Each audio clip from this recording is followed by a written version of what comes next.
एक बार की बात है, सभी देवता बहुत ही मुश्किल में थे।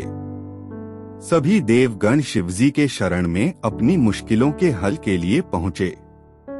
उस समय भगवान शिवजी के साथ गणेश और कार्तिकेय भी वहीं बैठे थे।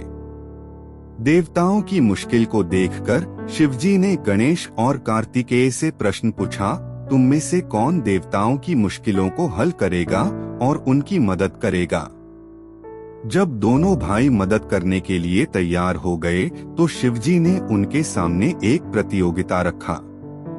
इस प्रतियोगिता के अनुसार दोनों भाइयों में जो भी सबसे पहले पृथ्वी की परिक्रमा करके लौटेगा वही देवताओं की मुश्किलों में मदद करेगा।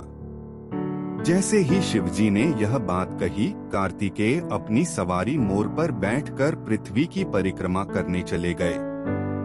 परंतु गणेश जी वही अपनी जगह पर खड़े रहे और सोचने लगे कि वह मूषक की मदद से पूरे पृथ्वी का चक्कर कैसे लगा सकते हैं। उसी समय उनके मन में एक उपाय आया।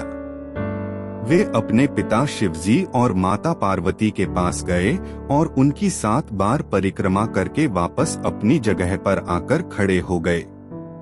कुछ समय बाद कार्तिकेय पृथ्वी का पूरा चक्कर लगाकर वापस पहुँचे और स्वयं को विजेता कहने लगे। तभी शिवजी ने गणेश जी की ओर देखा और उनसे प्रश्न किया, क्यों गणेश, तुम क्यों पृथ्वी की परिक्रमा करने नहीं गए? तभी गणेश जी ने उत्तर दिया, माता पिता में ही तो पूरा संसार बसा है। चाहे मैं पृथ्वी की परिक्रमा करूं या अपने माता पिता की, एक ही बात है। यह सुनकर शिवजी बहुत खुश हुए और उन्होंने गणेश जी को सभी देवताओं के मुश्किलों को दूर करने की आज्ञा दी।